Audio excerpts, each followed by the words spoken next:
Boas noites. Novidades no caso Garañón. Segundo publica hoxe El Progreso, os abogados do secretario xeral do PSDG, José Ramón Gómez Besteiro, presentaron onte un escrito no xulgado no que piden a nulidade total do caso Garañón no que está imputado o socialista. Os letrados Javier Sánchez Vera e Cándido Conde Pumpido, ao longo dun recurso de 50 folios, plantexan máis dunha decea de motivos de nulidade por vulneración dos dereitos fundamentais ao proceso. A xuíza instrutora Pilar de Lara acúsana de vulnerar reiteradamente as máis elementais normas procesais. Entre esas causas de nulidade cítase, por exemplo, que os feitos agora investigados xa foron sobreseídos no 2013 pola xuíza Sandra Piñeiro ao non atopar indicios de delito. Tamén se argumenta que resulta curioso que se reactive o caso xusto antes do aforamento de Gómez Besteiro e por uns feitos que deberían considerarse prescritos porque ocorreron hai máis de 10 anos. Preguntado hoxe por esta petición de nulidade, o voceiro municipal do PSOE, Miguel Fernández, dixo que o Concello o ve con normalidade e que é un paso máis na defensa que fan as persoas investigadas. O Concello vese con absoluta normalidade, é dicir, nos xa nos posicionamos no seu momento, no sentido da presunción de inocencia, no sentido de que hai uns límites que marca o Código Ético do partido, e a elos nos atendemos. Entonces, este é, un paso máis na defensa que fan, neste caso, as persoas que están investigadas. Do Garañón tamén falaron hoxe dende Alternativa Cidadá de Esquerdas. O Partido Popular xa anunciou que no vindeiro pleno pedirá a creación dunha comisión non permanente sobre este tema. E hoxe Carlos Portomeñe dixo que pedirán que esa comisión se estenda a todo o plan xeral. Jaime Castiñeira e o Partido Popular poideron ter actuado, sin embargo deron o seu visto bo ao Plan Xeral de Ordenación Municipal e, por tanto, tamén legalizaron o que era unha situación irregular do propio Garañón.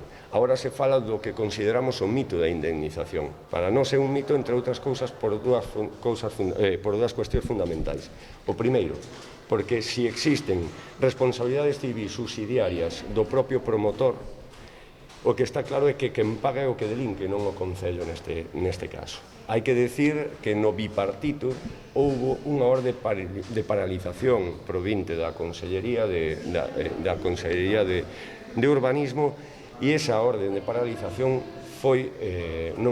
se fixo caso omiso dela por parte do que era o promotor que seguiu construindo e do propio Concello que seguiu mantendo esa construcción e non a paralizou. Nós o único que consideramos é que a indemnización é un mito para xustificar os recursos que se teñen planteado polo Concello de Lugo no Tribunal Superior de Xusticia de Galicia, que nós entendemos que, ademais, esos recursos deben ser retirados e que non hai que esperar e agardar ao Tribunal Superior de Xusticia de Galicia. Para nós, a alcaldesa Lara Méndez, lo decimos claramente, se pode convertir na alcaldesa que derrube as torres do Garañón. A Alternativa Cidadá de Esquerdas quere facer extensible esa comisión a todo o plan xeneral, empezando, sobre todo, polos puntos máis conflictivos do plan xeneral.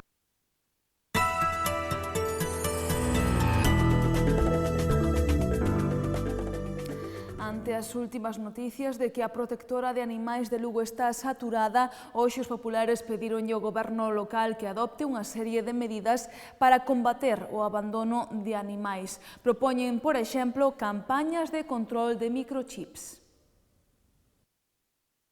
Hai que facer un control policial da identificación dos animais. Os cans teñen que ter un microchip por lei e iso é fundamental porque a hora de abandonar un animal a xente vai no pensar se o seu can ten microchip porque vai selle seguir o rastro o propietario. Isto é moi fácil, simplemente a policía local ten que controlar os animais que pasean polas rúas, hai detectores de microchips que funcionan máis ou menos a unha distancia de incluso algo máis dun metro do can e é simplemente cuestión de voluntade e de poñer os medios para facelo. Creemos que é fundamental tamén o control da reproducción.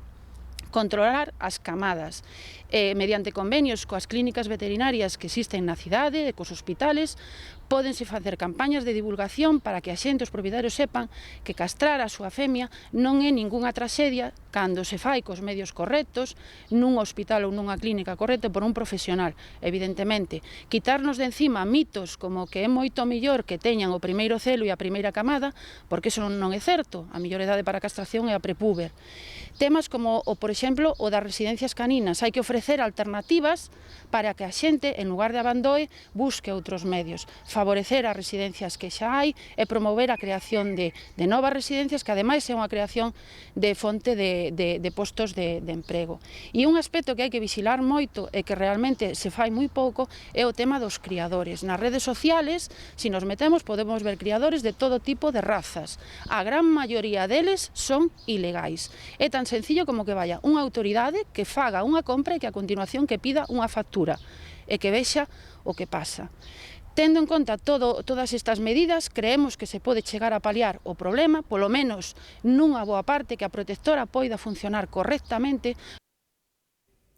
A Xunta de Goberno local aprobou hoxe iniciar o proceso de contratación do Servizo de Mantemento Informático do Concello. Tamén se deu luz verde ao programa Cultura no Camiño, que inclúe 6 actuacións musicais.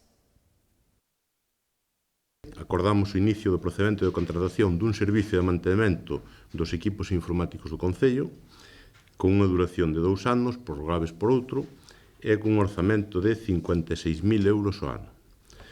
A xudicataria ocuparase do mantemento de ordenadores e software, recambio de pezas, sustitución de ordenadores, etc.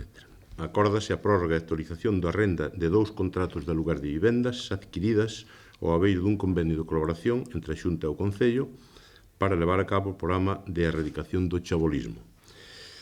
Lembrolles que se adquiriran no seu momento 15 vivendas. A prórroga de 2 contratos que agora asumimos é por 3 anos, contados a partir de 1 de xullo, e as vivendas están nas rúas Serra de Outes e Santo Grial.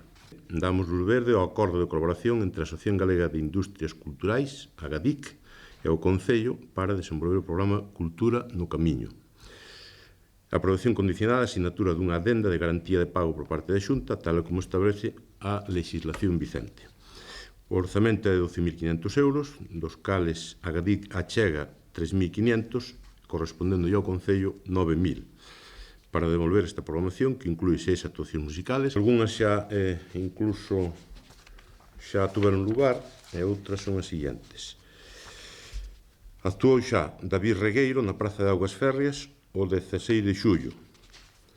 Orquestra Os Modernos nas proximidades da Capela de San Bartolomeu do Burgo e C Orquestra Fantasma no barrio da Ponte o 16 de agosto.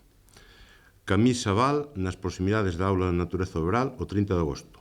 E Festicultores Trup no recinto histórico de Lugo o 4 de setembro. Os nacionalistas levarán ao vindeiro pleno unha iniciativa reclamando o mantemento e conservación do camiño primitivo ao seu paso polo Concello de Lugo. Tamén pedirán que se estude a posibilidade de peonalizar a calzada da Ponte. Vamos presentar unha iniciativa no vindeiro pleno municipal para darlle valor e para darlle un mantemento adecuado ao camiño primitivo ao seu paso polo Concello de Lugo. Entendemos que un ben deste valor que acaba de ser declarado Patrimonio da Humanidade pois merece un maior cuidado e merece unha maior sinalización. Temos que ter en conta que o camiño primitivo pode dar un importante negocio económico a este Concello, dado o valor turístico que pode ter e dado o valor turístico que pode chegar a ter se se potencia como debe ser. É por isto que vamos defender esta medida, ao igual que imos defender tamén a posibilidade de que se estude se a calzada da Ponte pois pode ser peonil de cara tamén a facilitar o movimento tanto de peregrinos como de peóns por esa zona.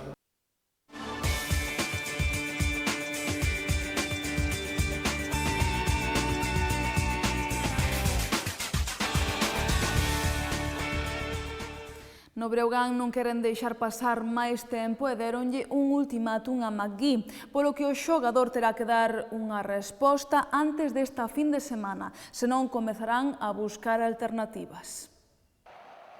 Dende que rematou a temporada, a principal obsesión no Breogán é a de asinar un pívot referente. O desexado sempre foi Gary McGee, unha opción que nunca ocultaron dende o propio club e mesmo o adestrador Lisardo Gómez admitiu en numerosas ocasións que o xogador era unha peza básica para o novo proxecto.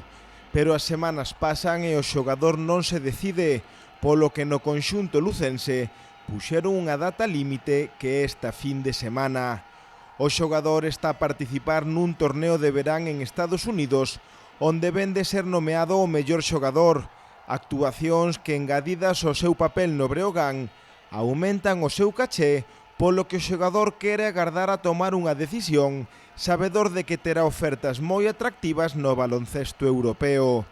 Ante esta actitude, no Breogán comezan a valorar outras opcións e dun xeito moi serio.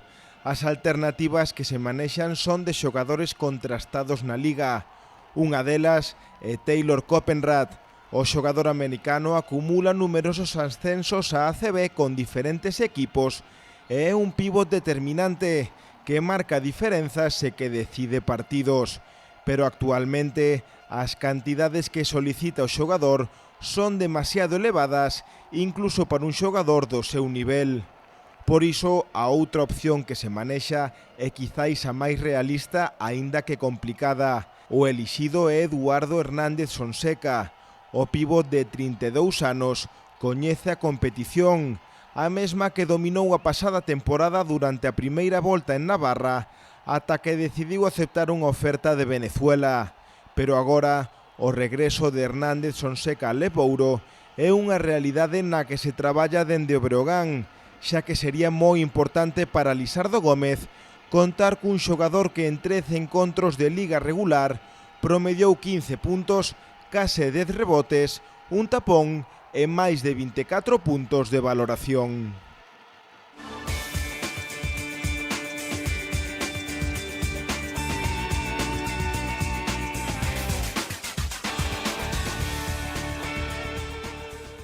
Isto foi todo pola nosa parte, pero poden seguir informados a través do xornal El Progreso e do portal do Grupo El Progreso galiciae.com. Deixámonos agora coa exposición de Felipe Criado que se pode ver no Museo Provincial. Que teña moi boa noite, vémonos mañá.